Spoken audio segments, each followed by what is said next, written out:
Hello दोस्तों, कैसे हैं आप लोग। उम्मीद करते अच्छे हैं। तो हम आप लोगों के लिए लेकर आए हैं लुसेंट सामान्य ज्ञान।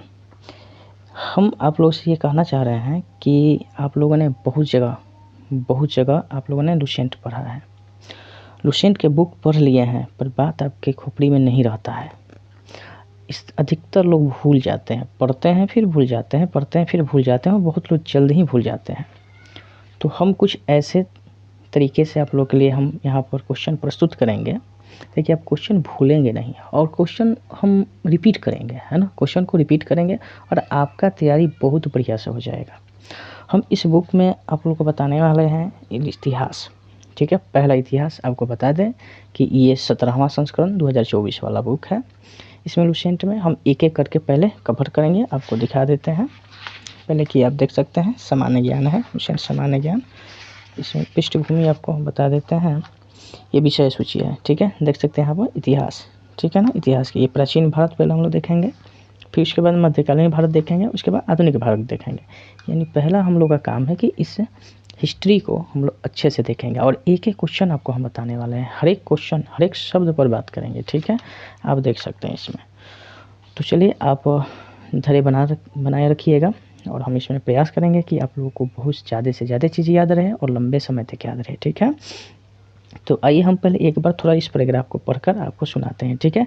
आपको सुनिएगा, हम आपसे क्वेश्चन करेंगे और आप क्वेश्चन का जवाब दीजिएगा, ठीक है। तो चलिए, आप तैयार हो गए होंगे, उम्मीद करते हैं कि आप सभी लोग तैयार हो गए होंगे। चलिए यहाँ पर हम हटाते हैं। देखिए पहले यहाँ पर पढ़ रहे हैं, देखिए मैंने इसको तो एक एक करके पढ़ा है बहुत, है ना, और अभ्यास की ज़रूरत होती है ज़्यादातर, और मैंने काफ़ी अभ्यास किया है। तो मुझे लग रहा है कि शायद आप लोगों को बेहतर ढंग से हम आप याद करा सकते हैं, है ना। चलिए शुरू करते हैं। देखिए भारत का इतिहास क्या दे रखा है, भारत का इतिहास। दोस्तों हम बार बार रिपीट करेंगे क्वेश्चन को, है ना, और आप हमारे साथ बोलते रहिएगा, और इससे आपको प्रैक्टिस होता जाएगा, ठीक है। तो भारत का इतिहास है यहाँ पर लिखा है कि उत्तर में हिमालय से लेकर दक्षिण में समुद्र तक फैला यह उपमहाद्वीप भारतवर्ष के नाम से ज्ञात है, जिसे महाकाव्य तथा पुराणों में भारतवर्ष अर्थात भरतों का देश तथा यहाँ के निवासियों को भारतीय अर्थात भरत की संतान कहा गया है। दोस्तों यहाँ से आप घबराइए मत, ये मैंने सिर्फ पढ़ा थोड़ा सा, ठीक है। अब हम क्वेश्चन करते हैं, आप इससे क्वेश्चन बहुत सारे मिलेंगे, आप बताएंगे, ठीक है। पहला मैंने क्वेश्चन किया, देखिए मैंने पूछा पहला क्वेश्चन की बताइए कि यहाँ पर आप बता सकते हैं, हम क्वेश्चन कर रहे हैं, ठीक है। अब बताइए, पहला मैंने क्वेश्चन किया कि भारत जो है, भारत उत्तर में कहाँ से फैला है, उत्तर में कहाँ से फैला है। तो आप सीधे क्या जवाब देंगे, बोलिए। भारत जो है उत्तर में कहाँ से फैला है, तो हिमालय से लेकर, कहाँ से फैला है, हिमालय से लेकर, ठीक है, हिमालय से लेकर कहाँ तक गया है, दक्षिण में बताइए। ये तो उत्तर में हो गया, दक्षिण में बताइएगा। तो दक्षिण में कहाँ तक फैला हुआ है, यह दक्षिण में तो बता रहा है कि यह समुद्र तक फैला हुआ है। कहाँ तक, समुद्र तक फैला हुआ है, ठीक है। इतनी बात समझ गया कि जो भारत मेरा है उत्तर में कहाँ से, हिमालय से लेकर, और दक्षिण में कहाँ तक, समुद्र तक फैला हुआ। ये क्या है, उपमहाद्वीप है। क्या चीज़ है, उपमहाद्वीप है। ये क्या है, उपमहाद्वीप है। समझ सकते हैं आप। चलिए, तो आपको मालूम चला कि भारत मेरा उत्तर में हिमालय से लेकर दक्षिण में कहाँ तक, समुद्र तक फैला, क्या है, एक उपमहाद्वीप है। चलिए 3 बात हो गई, यहाँ से 3 क्वेश्चन देख लिया। अच्छा, इसको किस नाम से जाना जाता है, तो भारतवर्ष के नाम से, ध्यान रखिएगा। इसको किस नाम से जाना जाता है, भारतवर्ष। तो हमारा जो भारत है उस भारत को किस वर्ष के नाम से जाना गया है, भारतवर्ष के नाम से जाना जाता है। अच्छा, अब इसको बोला गया है कि महाकाव्य में इसको क्या कहते हैं, महाकाव्य में क्या कहते हैं इसको, महाकाव्य में। तो महाकाव्य में इसे भारतवर्ष ही कहा गया है, भारतवर्ष कहा गया है, ठीक है, भारतवर्ष। अच्छा, फिर बोला गया यहाँ पर पुराणों में क्या कहा जाता है, पुराणों में, तो पुराणों में भी इसको क्या कहा गया है, भारतवर्ष, ठीक है। क्या बोला गया है, भारतवर्ष। दोस्तों आप समझ सकते हैं कि यहाँ पर आपको रिपीट कर रहे हैं कि भारत जो है उत्तर में हिमालय से लेकर दक्षिण में कहाँ तक फैला हुआ है, समुद्र तक फैला हुआ है। अच्छा, ये क्या है, एक उपमहाद्वीप है। अच्छा, और ये इसे किस नाम से जाना जाता है, भारतवर्ष के नाम से जाना जाता है। महाकाव्य में इसको क्या कहा जाता है, भारतवर्ष। पुराणों में भी इसको क्या कहा जाता है, भारतवर्ष। तो इतनी बातें सारी याद हो गई होगी आप लोगों को, ठीक है। चलिए आगे बढ़ते हैं। अब भारतवर्ष अर्थात भरतों का देश। देखो भारतवर्ष का मतलब क्या है, भारतवर्ष का मतलब समझिएगा, इसका मतलब होता है भरतों का देश। किसका देश? भरतों का देश। तो भारतवर्ष का मतलब क्या समझे? भरतों का देश। ठीक है, भरतों का देश समझ गए आप लोग। अच्छा, यहाँ के जो निवासी हैं उन निवासियों को भारतीय कहा गया है। भारतवर्ष का अर्थ क्या होता है? भरतों का देश, समझ गए। और यहाँ के निवासियों को, यहाँ के निवासी जो भारत है ना, यहाँ के निवासियों को भारतीय कहा गया है। यहाँ के निवासियों को क्या कहा गया है? भारतीय कहा गया है। भारतीय अर्थात भरत की संतान। भारतीय का मतलब हुआ कि भरत की संतान। भारतीय का मतलब क्या हुआ? भरत की संतान। ठीक है, भरत की क्या है? संतान है। समझ सकते होंगे कि भारतीय का मतलब होता है भरत की संतान। चलिए दोस्तों, आगे फिर बात करते हैं। नेक्स्ट बात आपको बता रहे हैं, आइए फिर आगे थोड़ा पढ़ कर दिखाते हैं। यहाँ तक तो समझ सके हैं। चलो अब इसको मिटाते हैं हम।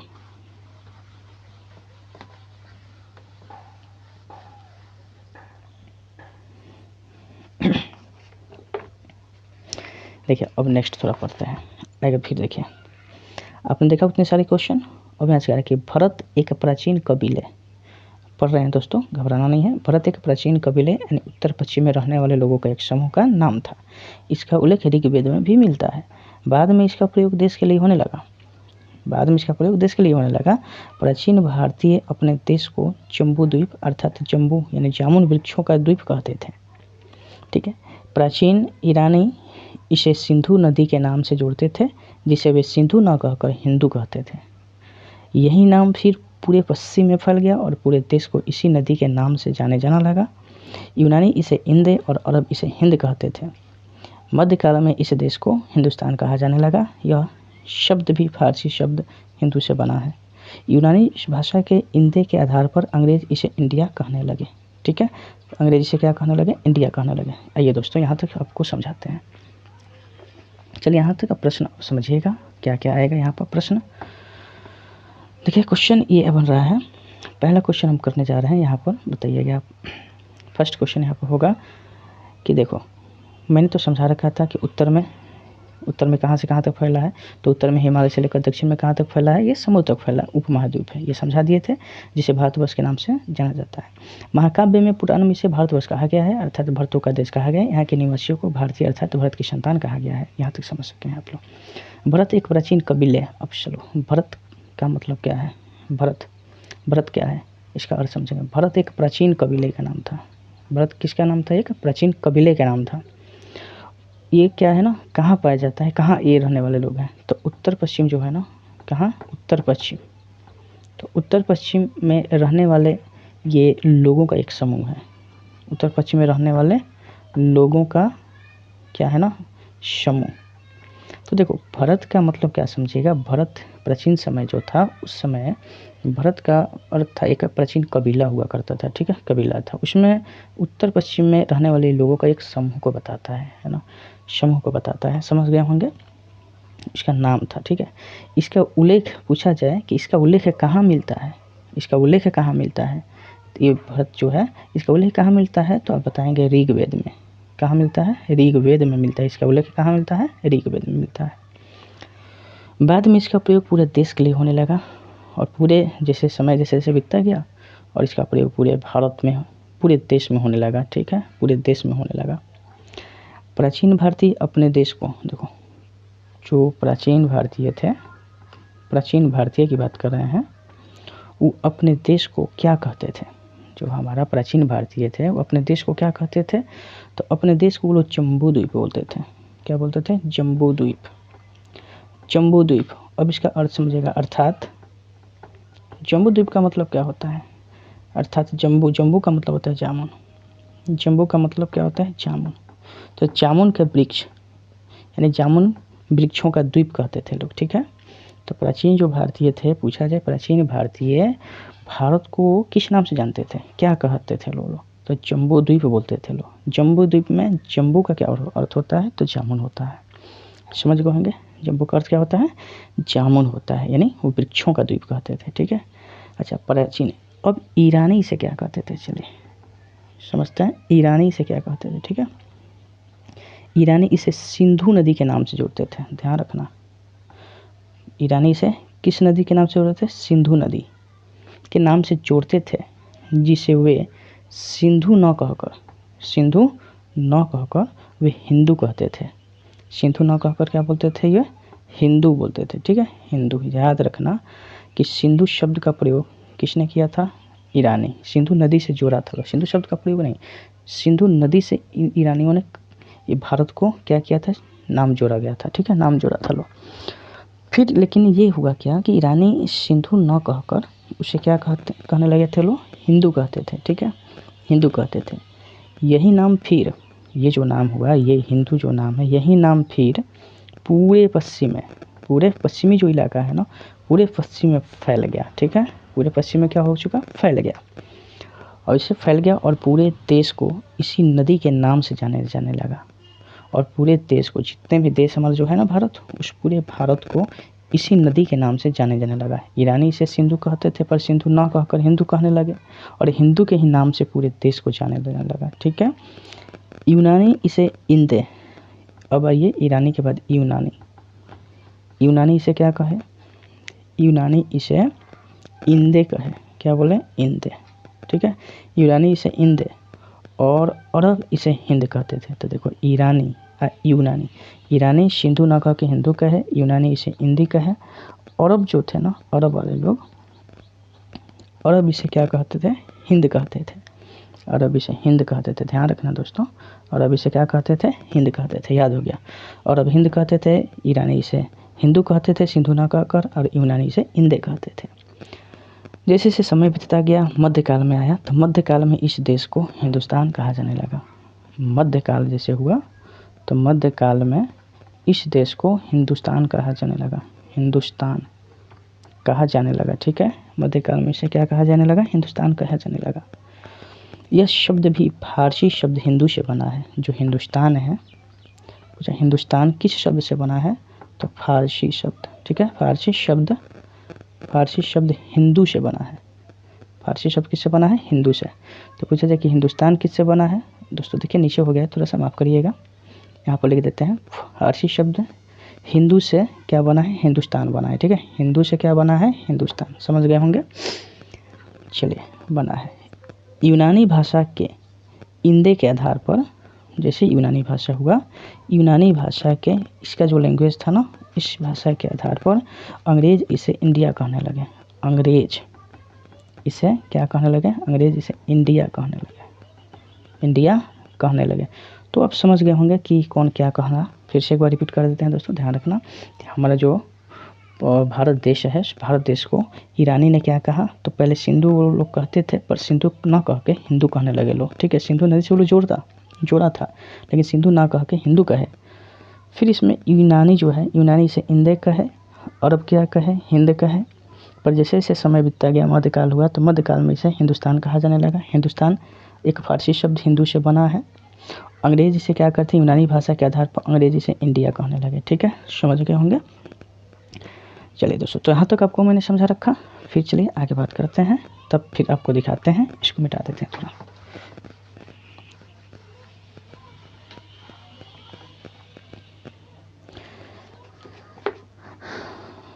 चलिए अब देखिए, थोड़ा सा पैराग्राफ और बताते हैं यहाँ पर, समझिए। आगे बोला है कि बिंद की पर्वत श्रृंखला, दोस्तों पढ़ लीजिए थोड़ा सा। बिंद की पर्वत श्रृंखला देश को उत्तर और दक्षिण दो भागों में बांटती है। उत्तर में इंडो यूरोपीय परिवार की भाषाएं बोलने वाले लोगों की, और दक्षिण में द्रविड़ परिवार की भाषाएं बोलने वालों का बहुमत है। नोट यहाँ दे रखा है, नोट में, कि भारत की जनसंख्या का निर्माण जिन प्रमुख नस्लों के लोगों के मिश्रण से हुआ है वे इस प्रकार हैं। नाम रख दिया है कि proto australoid, palaeo Mediterranean, caucasoid, negroid और मंगोलॉयड।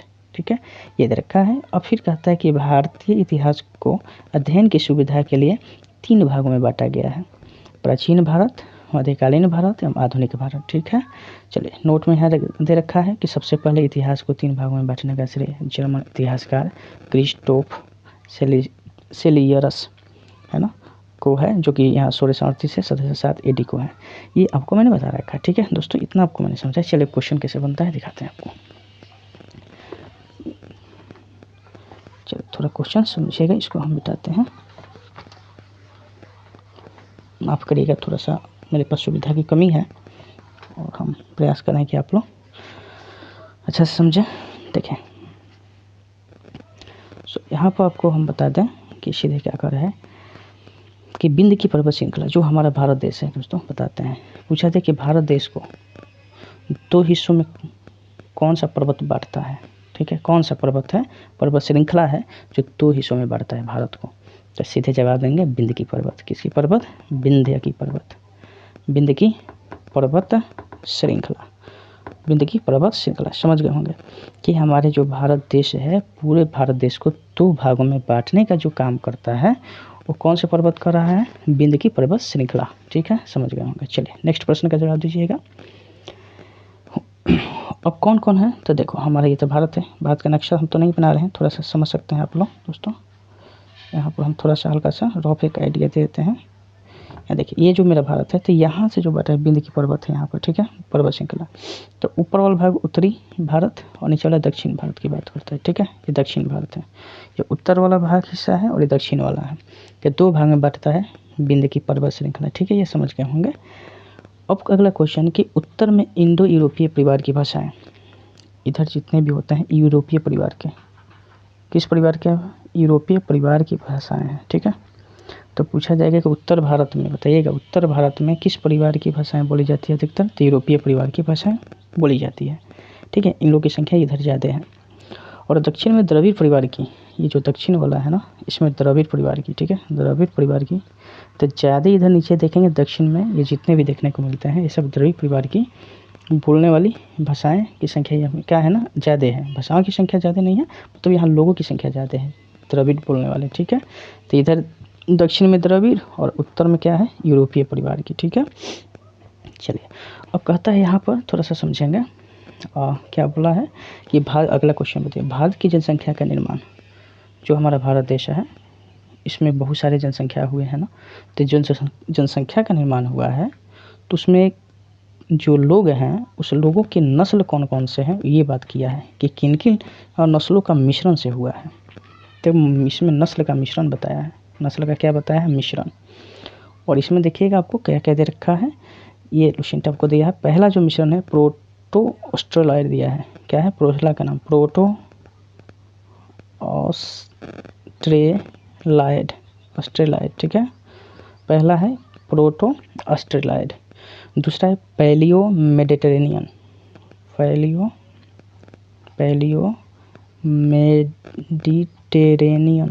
मेडिटेरेनियन, ठीक है, मेडिटेरेनियन याद कर जाएंगे दोस्तों, बोल रहे हैं। और तीसरा है काकेशॉइड,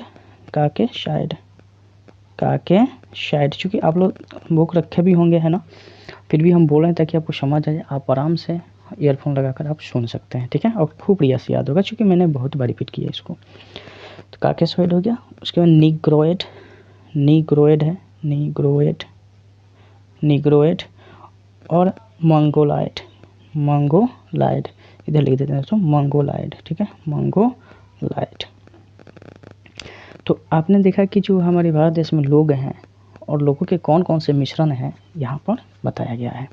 ठीक है, फिर से रिपीट करते हैं। आप पहला प्रोटो ऑस्ट्रेलॉइड, उसके बाद दूसरा पैलियो मेडिटेरेनियन, तीसरा काकेशॉइड, चौथा निग्रोइड और पांचवा मंगोलाइड। ठीक है, मंगोलाइड।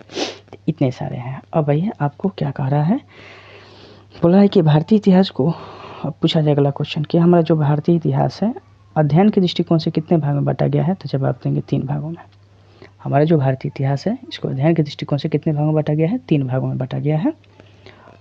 चलिए कौन कौन बांटा गया है उसको आप देख सकते हैं, कौन कौन है इसमें 3 भाग में, तो आप आराम से समझ सकते हैं। पहला है, बताइए आप लोग नाम। पहला है प्राचीन भारत, दूसरा है मध्यकालीन भारत, तीसरा है आधुनिक भारत। ठीक है, और नोट में एक बात ख्याल रखना है, नोट में क्या बात बोला है, अगला क्वेश्चन का जवाब दे सकते हैं आप लोग कि सबसे पहले इतिहास को सबसे पहले इतिहास को 3 भागों में किसने बांटा था, इसका श्रेय किसको जाता है?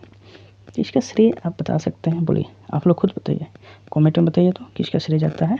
तो श्रेय है आपका, बताते हैं, जर्मन इतिहासकार क्रिस्टोफ सेलियरस का। जर्मन इतिहासकार हैं क्रिस्टोफ सेलियरस। ठीक है, क्रिस्टोफ सेलियरस, तो इन्होंने बांटा था। ठीक है, अच्छा, इनका जो दे रखा है जन्म 1638 से और 1707 AD को है, ठीक है, इतना AD तक दिया है। तो दोस्तों मैंने आपको बताया कि भारत का इतिहास इससे भी बताया, और फिर हम आगे चलेंगे और एक एक करके पढ़ेंगे हम लोग प्राचीन भारत, ठीक है। तो प्राचीन भारत के विषय में अगले वीडियो में हम चर्चा करेंगे और आप अच्छे से समझ सकेंगे, ठीक है। फिर मिलते हैं नेक्स्ट वीडियो में। जय हिंद, जय भारत।